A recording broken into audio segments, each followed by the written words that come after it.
आज हम स्टार्ट करेंगे चैप्टर नंबर 21 क्लास 9th की सोशल साइंस की बुक में से। ये चैप्टर बच्चों न्यूली एडेड है आपके कोर्स के अंदर, यानी कि अगर आपके पास ओल्ड कोर्स की बुक है तो उसके अंदर ये चैप्टर नहीं होगा, लेकिन अगर आपके पास न्यू बुक है इसी साल की परचेज हुई तो उसमें आपको ये चैप्टर मिलेगा। लेकिन ये आपके पास है कि नहीं ये मैटर नहीं करता है, लेकिन मैटर ये करता है कि ये चैप्टर आपको करना ही है और कहाँ से करेंगे आप इसको, क्योंकि डाइजेस्ट वगैरह ज़्यादातर बच्चे ओल्ड ही यूज़ करते हैं। तो आज के वीडियो के अंदर हम इसके सॉल्यूशंस की बात करेंगे। चैप्टर को मैं एक्सप्लेन कर चुका हूँ ऑलरेडी अपने पिछले वीडियोस के अंदर, जिसे आप क्लास 9th की प्लेलिस्ट में जाके देख सकते हैं। मैं उसका लिंक भी इसके डिस्क्रिप्शन बॉक्स में दे दूंगा। लेकिन यहाँ पर हम बात करने वाले इस चैप्टर के क्वेश्चन आंसर्स की। तो चैप्टर का नाम है history of Indian agriculture and introduction to natural farming. ये है चैप्टर नंबर 21। तो चलिए शुरू करते हैं इसके क्वेश्चन आंसर्स बिना देर किए। पहला क्वेश्चन आप अपने स्क्रीन पे बच्चों देख सकते हैं। Right in detail about the origin and consequences of green revolution. Answer देखेंगे इसका। Origin of Green Revolution. After independence, the population of the country continued to increase. Green Revolution हमको बताना है उसके ओरिजिन के बारे में, वो कब शुरू हुआ, कैसे हुआ, उसके बारे में डिटेल देनी है। तो पहले बताया गया है कि इंडिपेंडेंस के बाद से आपको पता है हमारी पॉपुलेशन तो कंटिन्यूसली बढ़ती आ रही है। Food grains had to be imported from abroad to meet the needs of ever increasing population. और भारत की बढ़ती जनसंख्या की ज़रूरतों को पूरा करने के लिए हमें विदेशों से अनाज मंगवाना पड़ता था, इंपोर्ट करना पड़ता था। In this situation relentless efforts began to make the country self sufficient in food grains. As a result of these efforts the green revolution emerged. तो हमारे देश के साइंटिस्ट और सब लोग यही कोशिश कर रहे थे कि हमें विदेशों से कम चीज़ें इंपोर्ट करनी पड़े, कम से कम हम अपने देश के लिए इतना अनाज तो पैदा कर सकें कि हमें दूसरों से ये ना मांगना पड़े। और अंत में ग्रीन रेवोल्यूशन शुरू हुई और हम लोग अपने इस मकसद में कामयाब हुए। Hybrid seeds, improved variety of seeds, chemical fertilizers, pesticides, power distribution, irrigation, agricultural scientists, tremendous enthusiasm of farmers, etc. caused the phenomenal increase in the production of food grains, mainly wheat and paddy in the agricultural sector, which is known as Green Revolution. तो हमने किन चीज़ों का उपयोग किया? सबसे पहले तो हाइब्रिड सीड्स, यानी कि ऐसी सीड्स जो कि बहुत ज़्यादा मतलब शक्तिशाली होती हैं बोलो तो, यानी कि उनमें पैदावार ज़्यादा होती है, क्वालिटी ज़्यादा होती हैं और जल्दी उगती हैं, बीमारियों से लड़ने की क्षमता ज़्यादा होती है। तो इस तरह की सीड्स हमने बना ली। हमने केमिकल फर्टिलाइजर्स बना लिए, पेस्टिसाइड्स का यूज़ करने लगे, पावर डिस्ट्रीब्यूशन यानी कि हमने बिजली हर एक घर तक पहुंचाई, हर एक खेत तक पहुंचाई, इरिगेशन, पानी की सुविधा बढ़ गई। एग्रीकल्चरल साइंटिस्ट और फार्मर्स ने इसमें मुख्य तौर पे योगदान दिया और प्रोडक्शन को बढ़ाने में हेल्प की।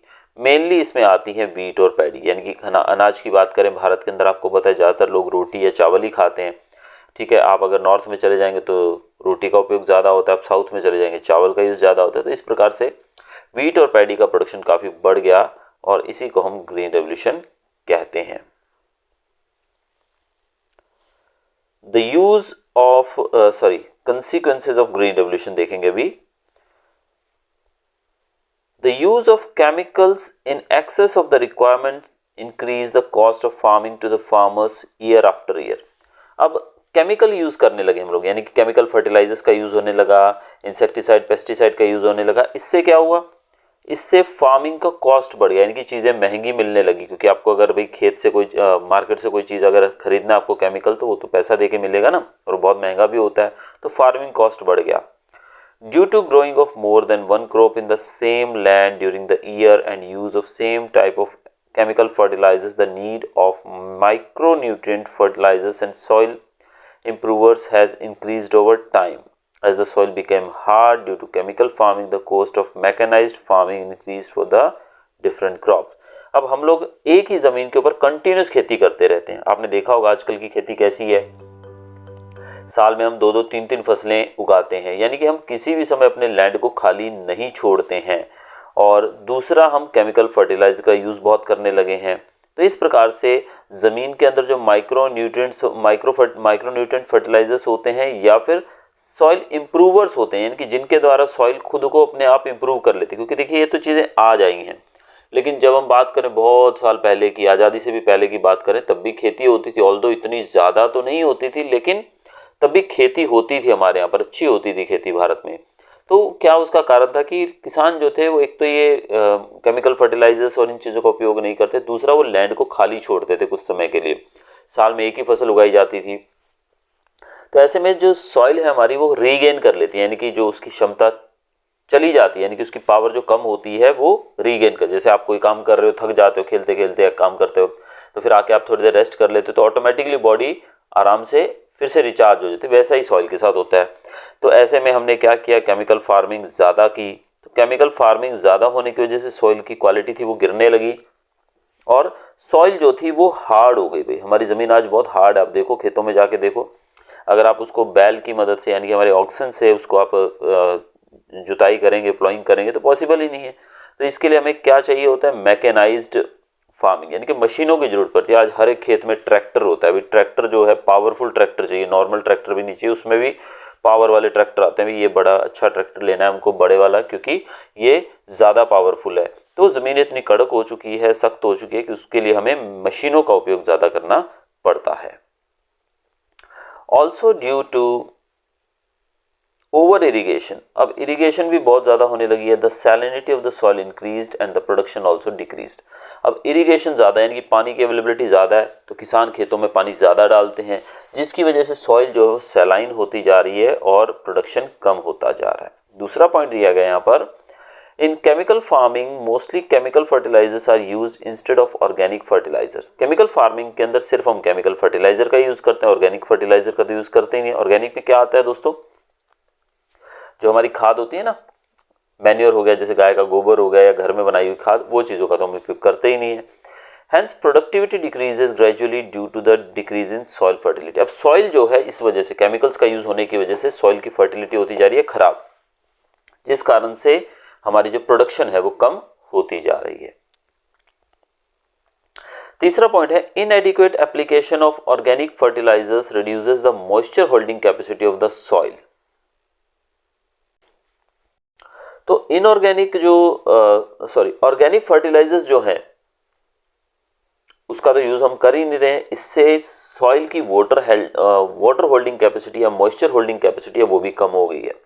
इसी कारण से therefore more water has to be used in the field besides excessive use of chemicals also lead to contamination of groundwater।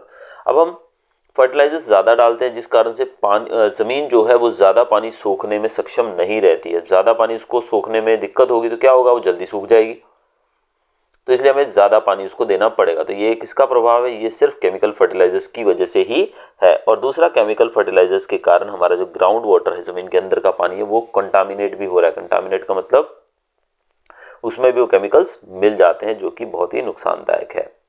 चौथा पॉइंट है, crops produced using only chemical fertilizers do not have balanced nutrients, as a result diseases occur due to the lack of essential vitamins and minerals in the human body. ये सीधी सी बात है, आपने भी notice किया होगा कि आज हम बहुत अच्छा खाना खाते हैं, सब कुछ खाते हैं, दूध, चावल, घी, दही, दाल, चावल, हर चीज़ खाते हैं, मतलब हमारे पेरेंट्स हमको एकदम बैलेंस्ड डाइट देते हैं, लेकिन फिर भी हमारा जो ग्रोथ है या बॉडी के अंदर जितनी एनर्जी हो, आज आप स्कूल से आगे देखिए, एकदम थक जाते हो आप लोग, है ना, फिर खेलने चले जाओ। अब बच्चे अगर आप खेलने चले गए तो अगले दिन स्कूल नहीं जाएंगे, कहीं अगर मैच वैच है तो, क्योंकि हमारी बॉडी के अंदर उतनी कैपेसिटी नहीं रही, उतना ज़्यादा एनर्जी जितनी हम खा के चीज़ें सोचते हैं कि भाई ये खाने से चीज़ हमको विटामिन, प्रोटीन, मिनरल्स मिलेंगे, वो मिलते ही नहीं है, क्योंकि उसके अंदर ऑलरेडी जो फर्टिलाइजर्स का यूज़ किया जाता है, केमिकल फर्टिलाइजर्स का, उस कारण से जो फसल उगती है उसके अंदर वो जो पोषक तत्व होते हैं वो पूरे तरीके से नहीं आ पाते हैं। पांचवा पॉइंट है, over use of irrigation and chemicals in chemical farming produces green house gases like methane, nitrous oxide which play a major role in global warming. अब हम इरिगेशन और केमिकल्स का ज़्यादा यूज़ कर रहे हैं, इस कारण से ग्रीन हाउस गैसेस पैदा होती हैं। आपको पता ही होगा ग्रीन हाउस इफेक्ट के बारे में। तो ग्रीन हाउस गैसेस में जैसे मीथेन हो गई, नाइट्रस ऑक्साइड हो गई, और ये गैसेस जो हैं ये ग्लोबल वार्मिंग को बढ़ाने में मदद करती हैं। आपको पता ही कितनी गर्मी बढ़ गई है, बारिश अनवांटेडली होती रहती है, कभी नहीं होती है, तो मतलब पता ही नहीं लग रहा वेदर कहाँ जा रहा है। अभी जस्ट आपने यूएस के बारे में सुना होगा, वहाँ सदी का सबसे बड़ा बर्फीला तूफान आने वाला है, तो पूरा बर्फ से ढका हुआ है। तो it's totally because of global warming. अगला पॉइंट हमारा, excessive use of agrochemicals in the field leads to chemical residues in agricultural products. As a result, export of agri products are adversely affected. अब जब हम बहुत ज़्यादा use करेंगे किसका बच्चों,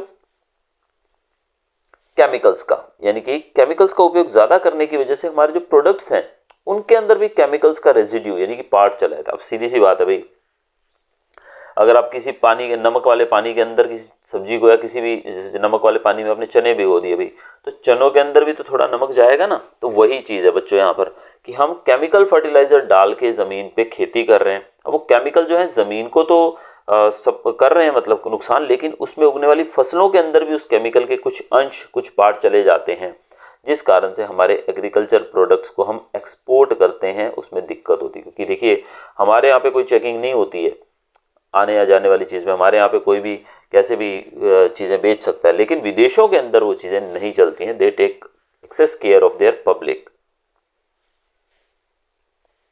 7th पॉइंट है, due to high cost of production of chemical resources marginal prices of agricultural produce are very high, as a result the income of farmer decreases. अब प्रोडक्शन का कॉस्ट यानी कि किसान जो है क्या कर रहे हैं, बहुत सारी चीज़ें जो है उनको मार्केट से खरीदनी पड़ती हैं, जैसे केमिकल फर्टिलाइजर हो गया, यानी कि सब कुछ ही, ट्रैक्टर भी चाहिए, उसमें डीजल भी जलेगा। तो ये सब चीज़ों की वजह से एग्रीकल्चरल चीज़ें बनाने में यानी कि उनको प्रोडक्शन में बहुत पैसा लगता है, इनकी उनका प्रोडक्शन कॉस्ट बढ़ जाता है। इससे क्या होगा, अब वो चीज़ें कॉस्ट बढ़ जाएगा लेकिन उनको बेचना तो बहुत ज़्यादा दाम पे नहीं पड़ेगा ना, वो बेचने तो कोई देगा ही नहीं। अब आज गेहूँ का कोई आपसे बोले भाई बहुत महंगा पड़ रहा है तो हम 100 रुपये किलो बेचेंगे, वो तो चलेगा ही नहीं, हम लेंगे ही नहीं उसको भाई। ठीक है, पेट्रोल भरे हम 400 रुपये लीटर डलवा लेंगे। तो ऐसे में जब उसका प्रोडक्शन कॉस्ट जो है वो ज़्यादा होगा तो किसान जो है उनका मार्जिन कम हो जाएगा। इसको एग्जांपल के तौर पे लेते हैं। अब पहले किसान एक चीज़, एक किलो गेहूँ वो बेच रहा था 10 रुपये में, ठीक है। अब 10 रुपये में जब वो गेहूँ बेच रहा था उसमें उसको 2 रुपये का मार्जिन मिल रहा था। कितने रुपए का, 2 रुपये का, क्योंकि उसको 8 रुपये प्रोडक्शन लग रहा था। अब उसको प्रोडक्शन में लग रहे हैं 9 रुपये, अब वो बेच फिर भी 10 में ही रहा है, ठीक है। तो उसको यहाँ पे उसका जो प्रॉफिट है वो कम हो जाएगा। अगर वो यहाँ पर समझो कि 11 रुपये में भी बेचता है तो भी उसका प्रॉफिट तो उतना ही रहने वाला है, ज़्यादा नहीं होगा। तो इस प्रकार से मार्जिनल कॉस्ट जो है उसकी वजह से जो हमारे किसान हैं उनको प्रॉफिट जो है बहुत ही कम मिलता है। तो ये भी एक कारण है। अगला पॉइंट है हमारा पॉइंट नंबर 10। अगला पॉइंट हमारा पॉइंट नंबर 8 बच्चों, 10 नहीं है ये, sorry. Pesticides used in chemical farming kill some beneficial insects, birds and other microorganisms in the environment। तो हम पेस्टिसाइड का जो यूज़ करते हैं यानी कि हमारी खेती के अंदर जो भी हम केमिकल चीज़ों का यूज़ करते हैं उससे क्या होता है, कुछ ऐसे बर्ड्स और इंसेक्ट्स भी होते हैं जो हमारे लिए बहुत ही फ़ायदेमंद होते हैं, वो भी यहाँ पर मर जाते हैं। As a result the ecological balance of nature is greatly affected. तो इसी कारण से हमारे जो नेचर का, हमारी प्रकृति का जो इकोलॉजिकल बैलेंस है वो भी बिगड़ता जा रहा है। जैसे कि आपने देखा ही होगा, pollination decreases due to the loss of bees, as a result crop yield decreases. अब आपने देखा होगा मधुमक्खियाँ हो गई या पक्षी हो गए, ये क्या करते हैं, पॉलिनेशन में हेल्प करते हैं। हमने पढ़ा होगा ना टाइप्स ऑफ पॉलिनेशन साइंस के अंदर, सेल्फ पॉलिनेशन और क्रॉस पॉलिनेशन। तो जो पॉलेंस होते हैं वो बर्ड्स और बीज ही जो होते हैं यही एक प्लांट से दूसरे पे लेके जाते हैं। तो पॉलिनेशन कम हो गया है जिस कारण से खेती के अंदर क्रॉप यील्ड यानी कि पैदावार कम हो गई है। बढ़ते हैं हम हमारे दूसरे क्वेश्चन की तरफ। काफ़ी बड़े आंसर्स हैं बच्चों, लेकिन आपको घबराना नहीं है, इतना सारा नहीं लिखना है, आपको बस चीज़ को समझ लेना है और 2 लाइनों में इसको हर एक पॉइंट को ख़त्म कर देना है। नेक्स्ट क्वेश्चन हमारा, what is natural farming, explain in detail. Natural farming क्या है और इसको हमें डिटेल में बताना है। तो चलिए शुरू करते हैं आंसर को। Natural farming means chemical free farming, यानी कि जिसमें केमिकल का उपयोग ना हो उसको नेचुरल फार्मिंग कहा जाता है। Natural farming is also known as organic farming, इसको ऑर्गेनिक फार्मिंग भी कहते हैं। आपने सुना ही होगा, ऑर्गेनिक प्रोडक्ट्स महंगे होते हैं काफ़ी। Natural farming is considered as agro ecology based diversified farming. अभी जो हमारी फार्मिंग है ये नेचुरल फार्मिंग, इसको agro ecology based diversified farming system भी कहा जाता है। यानी कि एग्रीकल्चरल प्रोडक्ट जो कि इकोलॉजी की सपोर्ट से उगाए जाते हैं, यानी कि इसमें कोई केमिकल्स का यूज़ नहीं होता है जो हमारे एनवायरनमेंट को नुकसान पहुंचाए। This method of farming integrates crops, trees and life stocks with functional biodiversity. ये जो फार्मिंग मेथड है इसके अंदर हम क्रॉप्स को, पेड़ पौधों को और हमारे लाइफ स्टॉक यानी कि हमारे जो पशु पक्षी हम पालते हैं ना खेतों में, जैसे कि गाय भैंसें हो गई, उन सबको साथ में लेकर उन सबको जोड़ कर किया जाता है, यानी कि एक दूसरे पे डिपेंडेंट रहता है ये method. Living creatures existed for millions of years before the arrival of humans on earth. Farming that is done by understanding and using the system of nature that sustains this existence is called natural farming. तो इस पृथ्वी के ऊपर living creatures, जीवित प्राणी तो कई हजारों सालों से रह रहे हैं, तो ऐसे में हम उनको समझकर उनके द्वारा प्रोड्यूस किए गए प्रोडक्ट्स का यूज करके जो खेती करते हैं, जिसमें हमारा नेचर भी सस्टेन रहता है, यानी कि इसको भी नुकसान नहीं पहुंचता है, इसको कहा जाता है नेचुरल फार्मिंग।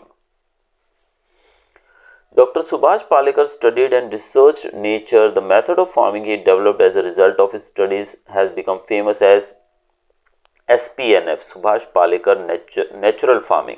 तो डॉक्टर सुभाष पालेकर ने रिसर्च किया, स्टडी किया पूरे नेचर को, पूरे फार्मिंग मेथड को, और उन्होंने एक फार्मिंग मेथड डेवलप किया जिसको SPNF कहा जाता है, जिसका फुल फॉर्म आपसे पूछा जा सकता है एग्जाम में 1 मार्क में, तो आपको इसको तैयार कर लेना है। SPNF का मतलब क्या होता है, फुल फॉर्म इसका। Intensive efforts are being made by the central and state governments to increase the prevalence of natural farming and ensure the maximum number of farmers benefit from it. Gujarat state government has declared Dang district as the first 100% natural farming district in the state. यहाँ पर ये question 1 mark का है, याद रखिएगा। Gujarat state के अंदर सबसे पहला नेचुरल फार्मिंग डिस्ट्रिक्ट जिसको 100% घोषित किया गया स्टेट के अंदर, वो है डांग डिस्ट्रिक्ट। तो स्टेट गवर्नमेंट और सेंट्रल गवर्नमेंट, राज्य सरकार और केंद्र सरकार पूरे तरीके से कोशिश कर रही है कि फार्मर्स जो हैं नेचुरल फार्मिंग का उपयोग करके ज़्यादा से ज़्यादा बेनिफिट पा सकें। To boost education, research and extension activities in natural farming, the government has established the natural farming and organic agricultural university. अब एजुकेशन, सरकार जो है खेती बाड़ी से जुड़ी पढ़ाई को बढ़ावा देने के लिए, रिसर्च को बढ़ावा देने के लिए और इससे जुड़ी एक्टिविटीज़ को बढ़ावा देने के लिए उन्होंने ये एस्टेब्लिश की है एक यूनिवर्सिटी। नाम है आपके सामने, natural farming and organic agricultural university. In addition to this, the government has also constituted the Gujarat Natural Farming Development Board to increase the prevalence of natural farming method and to encourage the farmers through continuous guidance of this method. तो सरकार ने इसके अलावा Gujarat natural farming development board बनाया है जो कि किसानों की मदद करता है, उनको इस मेथड को डिटेल में समझने में, उनको गाइड करता है कि भी किस प्रकार से आप इस मेथड को और ज़्यादा अच्छे तरीके से यूज़ कर सकते हैं और अपना बेनिफिट कर सकते हैं। अगला क्वेश्चन देखेंगे बच्चों भी, why natural farming is the best alternative to agriculture, explain. Natural farming जो है एग्रीकल्चर का एक परफेक्ट अल्टरनेटिव है, एक्सप्लेन करना है हमको भाई। Natural farming to sustain the farming culture. Farming culture of India is very ancient. Today, excessive use of chemicals to get higher crop production has increased the cost of farming. आज हम लोग excessive use कर रहे हैं chemicals का, जिससे हमारा production cost बढ़ गया, बहुत ज़्यादा बढ़ गया। करेक्ट, मैंने पहले ही समझाया आपको इसके बारे में। Resulting in less income for the farmers, इसके कारण किसानों की इनकम कम हो गई। जैसे मैंने मार्जिन बताया था ना आपको पीछे, कि 10 रुपये में चीज़ बिक रही है और बनती थी 8 में, अब किसानों को पैदा करने में 9 रुपये लग रहे हैं और बिक 10 में ही रही है, तो 1 उनका मतलब कॉस्ट था, उनको जो बेनिफिट था, प्रॉफिट था, वो कम हो गया। It is a personal experience of many successful farmers that natural farming is the only option to sustain our ancient and glorious heritage. कई किसान भाइयों ने इसको अपनाकर देखा है और उनका यही मानना है कि अगर हम अपने पुराने सिस्टम को, पुराना जो खेतीबाड़ी का सिस्टम था उसको अपनाएं तो उसमें कोई हर्ज नहीं होगा, इससे हमारा नेचर, हमारा कल्चर भी बचेगा। आगे है natural farming for self reliant India. अब नेचुरल फार्मिंग से हमारा देश जो है वो सेल्फ डिपेंडेंट भी बनेगा। Farming cost are negligible in natural farming, production is also does not decrease. Natural farming के अंदर कॉस्ट तो कुछ होता ही नहीं है, सब कुछ नेचुरल चीज़ों से ही लिया जाता है और यहाँ पर प्रोडक्शन में भी कोई खास फर्क नहीं पड़ता है। As the production of this farm is of good quality, its prices are affordable. अब यहाँ पर जो चीज़ें बनती हैं अच्छी क्वालिटी की होती हैं, इसके प्राइजेस भी कम होते हैं, which greatly benefits the farmers financially, इससे फार्मर्स को बहुत फ़ायदा होता है।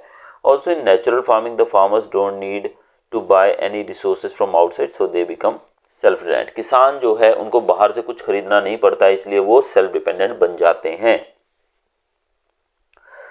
Natural farming for the longevity of the land, land को कैसे ये प्रभावित करता है। Excessive use of chemical fertilizers and pesticide eventually reduces the productivity of the soil. In this situation, sustainable production can be achieved by keeping the soil alive through natural farming. Natural farming can dramatically improve soil fertility and retain productivity for a long time. अब जब हम chemical fertiliser का ज़्यादा use करते हैं तो हमारे ज़मीन के ऊपर उसका बहुत ही बुरा प्रभाव पड़ता है, धीरे धीरे उसकी फर्टिलिटी खत्म हो जाती है और एक समय आता है जब वो बिल्कुल ही खत्म हो जाती है और कुछ भी नहीं होता है, वहाँ बंजर बन जाती है। तो नेचुरल फार्मिंग जो है उसको बंजर होने से रोकता है, उसको ज़िंदा रखता है, और नेचुरल फार्मिंग से सॉइल जो है उसकी फर्टिलिटी अपने आप इम्प्रूव होती है, जिससे प्रोडक्टिविटी भी बढ़ती है और ज़मीन जो है लंबे समय तक अच्छी फसल पैदा कर सकती है। चौथा पॉइंट यहाँ दिया गया है, natural farming to control global warming. Due to the increase in global temperature, we have to face disasters such as excessive rainfall, drought, cyclones, extreme heat, extreme cold, unseasonal rain, etc. Factors such as industrialization, mechanized vehicles, materialistic lifestyle, chemical agriculture, etc. are responsible for the increase in global temperature. अब हम जानते हैं कि global temperature बढ़ता जा रहा है, आपने देखा होगा, इस कारण से टेम्परेचर तो बढ़ ही रहा है ऑब्वियसली। इस कारण से ड्रॉट, सूखा पड़ता है, बारिश ज़्यादा आती है, साइक्लोन्स आ रहे हैं, बहुत ज़्यादा गर्मी बढ़ रही है, बहुत ज़्यादा ठंड बढ़ रही है, अनसीजनल रेन्स हो रही हैं। और इन सब के लिए जो चीज़ जिम्मेदार है वो है इंडस्ट्रियलाइजेशन। हम लोग व्हीकल्स का बहुत यूज़ करते हैं, हमारा लाइफस्टाइल थोड़ा ऐसा हो गया है, और केमिकल एग्रीकल्चर भी इसके लिए जिम्मेदार है। ठीक है, तो ये सब चीज़ें हमारे ग्लोबल टेम्परेचर को बढ़ाती हैं। In natural farming method, compost and chemical fertilizer are not use, therefore furthermore greenhouse gas emission are reduced as crop residues are returned to the soil in the form of mulch instead of burning. अब natural farming जो एसपीएनएफ method just हमने बात किया पीछे Subhash Palekar natural farming method के बारे में, इसके अंदर किसी भी प्रकार के कंपोस्ट यानी खाद या केमिकल फर्टिलाइजर का यूज़ होता ही नहीं है। इससे क्या होता है, ग्रीन हाउस गैसेज बनती ही नहीं है, और क्रॉप जो है उसके अंदर हम जो भी चीज़ें डालते हैं वो वापस ज़मीन के अंदर ही मल्च के रूप में मिल जाती हैं। इस कारण से कोई भी ग्रीन हाउस गैस यहाँ पर पैदा नहीं होती है, जो कि बहुत ही अच्छी बात है हमारे लिए। Natural farming for healthy life.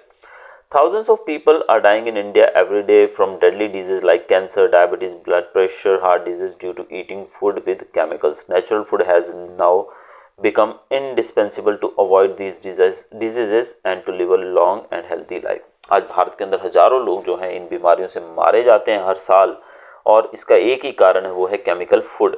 अगर हम केमिकल फूड ना खाएं, केमिकल से बना हुआ, और नेचुरल खेती करने लगे तो इससे हमारा जीवन हेल्दी और लंबा भी होगा। Natural farming is completely nature based, no chemical fertilizer and pesticides are used in it, thus the product is completely chemical free. The system of nature is so arranged to make available all the essential nutrients of the soil into the agricultural produce obtained by this method. So organic food has many nutrients and has medicinal properties also.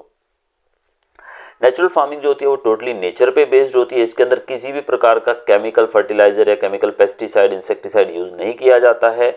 इसके अंदर जो भी चीज़ use की जाती है वो nature से ही produce की जाती है, और नेचर के अंदर इतनी क्षमता है, शक्ति है कि वो अपनी चीज़ों के अंदर, यानी कि पेड़ पौधे जो भी हम उगाते हैं उनके अंदर, फल फ्रूट हैं उनके अंदर इतनी चीज़ें वो डाल सके, उनके अंदर न्यूट्रिएंट्स डाल सके और मेडिसिनल प्रॉपर्टीज डाल सके, जिससे हम हेल्दी रह सकें। तो वो सब चीज़ें वो करता ही है, इसलिए हमें ज़्यादातर इसी फार्मिंग की तरफ ध्यान देना चाहिए।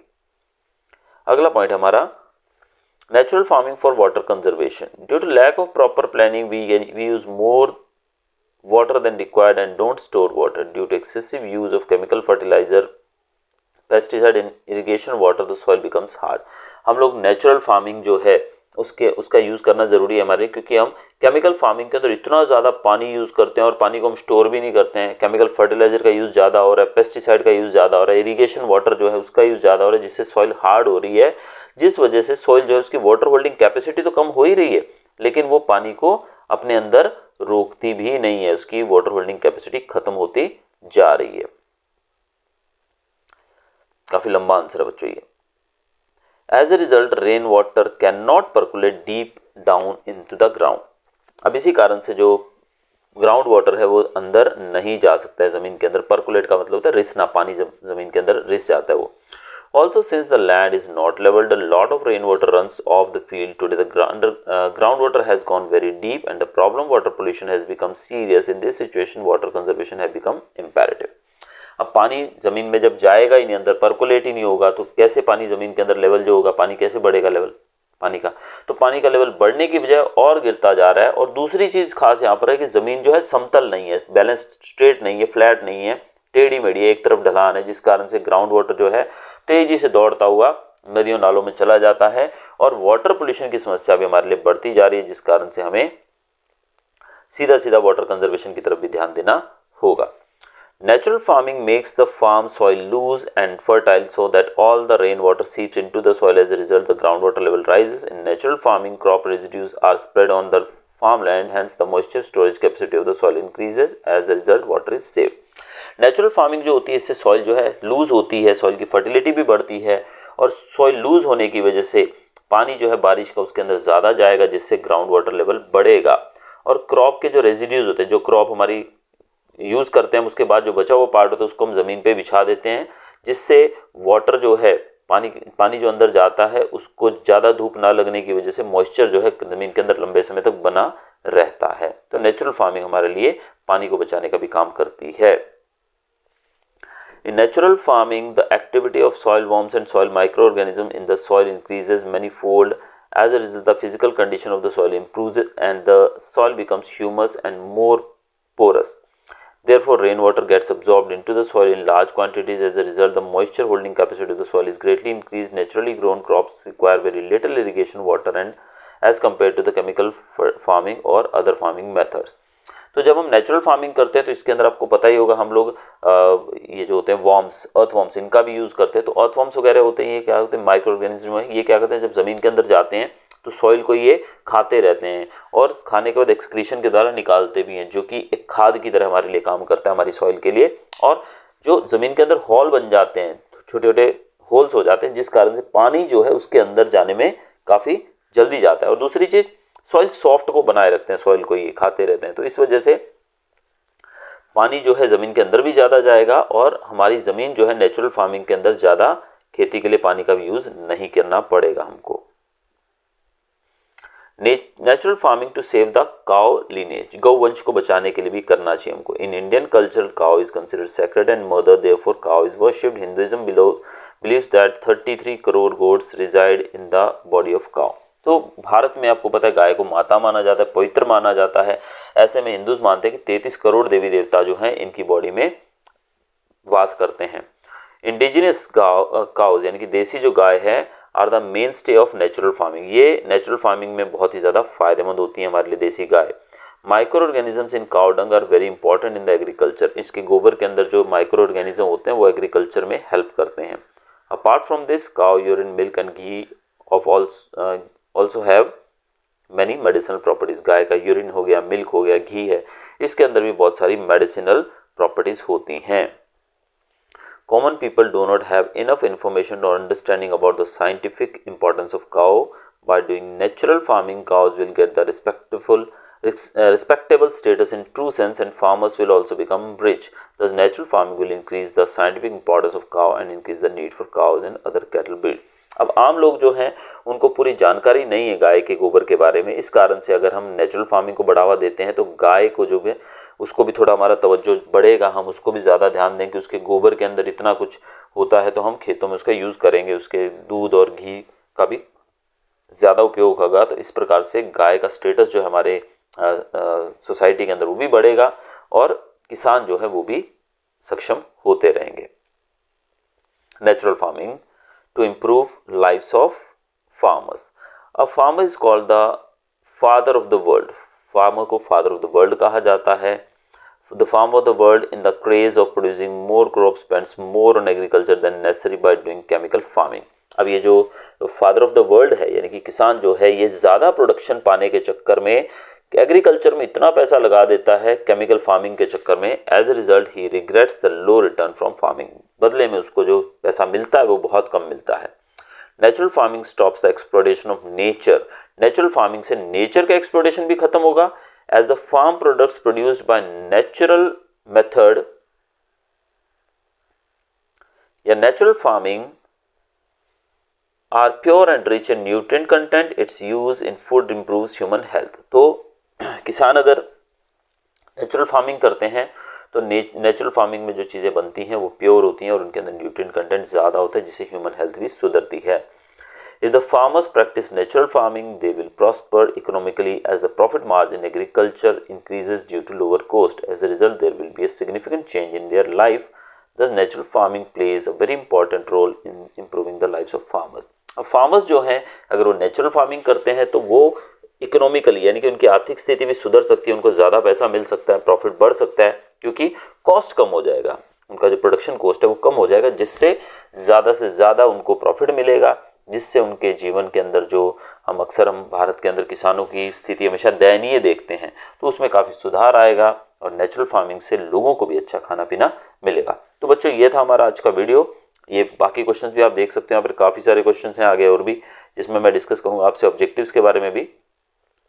उसके लिए आपको देखना पड़ेगा मेरा एक और वीडियो जो कि मैं बना के आपको इसी वीडियो के डिस्क्रिप्शन बॉक्स में उसका लिंक भी दे दूंगा, तो वहां से आप इसको देख सकते हो। सबसे पहले बच्चों अगर वीडियो अच्छा लगा हो तो चैनल को सब्सक्राइब कीजिएगा और वीडियो को ज़्यादा से ज़्यादा शेयर कीजिएगा और लाइक करना तो बिल्कुल मत भूलिएगा। Till then goodbye, thanks for watching.